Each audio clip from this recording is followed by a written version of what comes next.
presentation on attributions and personality as predictors of road rage response by Thomas Britt and Michael Garrett.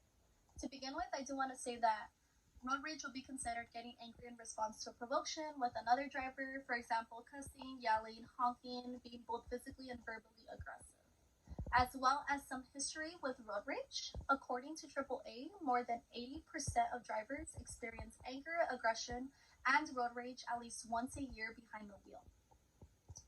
So the way that these researchers studied their experiment was within two hypotheses. The first one had to do with personality variables, and the second one with the attributional correlates of road rage. So we are going to start off with the first one, which is personality variables. Their hypothesis was that the four measures of dispositional anger, which were anger, physical and verbal aggression, and hostility, they were the main predictors of aggression and anger. As well as physical and verbal aggression, those were related to the behavior component. So an example of this one would be a participant's behavior leading them to be physically and verbally aggressive with another driver if they were in a road rage provoking situation.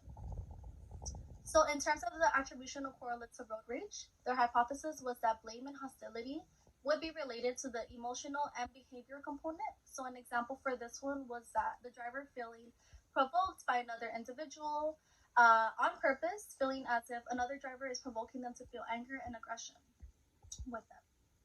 So the method that these researchers had to study these hypotheses was to gather 164 participants that were undergraduates in Eastern University.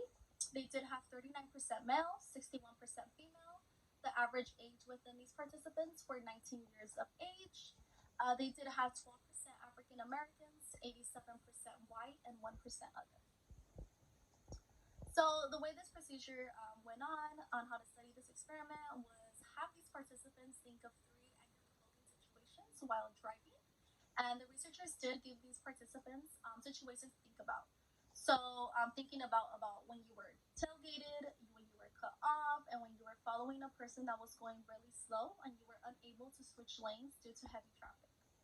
After thinking about these recent times, they were then asked to answer a set of questionnaires that assess their emotions, thoughts, and behaviors. So were you yelling? Were you cussing? Did you feel angry? Did you feel mad? Did you feel sad? Did you feel worried? They were assessed on their emotions through a scale of 1 through 5.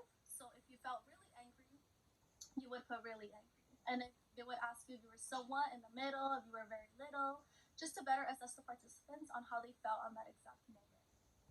After answering those set of questionnaires that assess their emotions, thoughts, and behaviors, they were then asked to answer a set of battery questionnaires that assess their personality scale. So they were assessed through these personality inventory scales through several measures. So the first one was narcissistic personality inventory, which assessed their narcissism. The second one was the Rosenberg self-esteem scale that assessed their self-esteem level. The third one was dispositional aggressiveness, which assessed the four measures of dispositional aggressiveness, which were anger, physical and verbal aggression, and hostility. The 44-item version of the Big Five checklist, which assessed their openness, agreeableness, conscientiousness, etc., and the positive and negative scale effect scale. So this one assessed their positivity and negativity. So after this procedure, they did gather some results. So the results were that all scenarios increased both aggressive feelings and aggressive behaviors, as well as the four measures of dispositional anger, and all scenarios were found to be aggression and anger. Overall, all scenarios tend to make participants feel angry, act angry, and road rage out. But there was one scenario that scored the highest, which were internal and stable attributions. So examples for these were being tailgated or the person going too slow in front of them.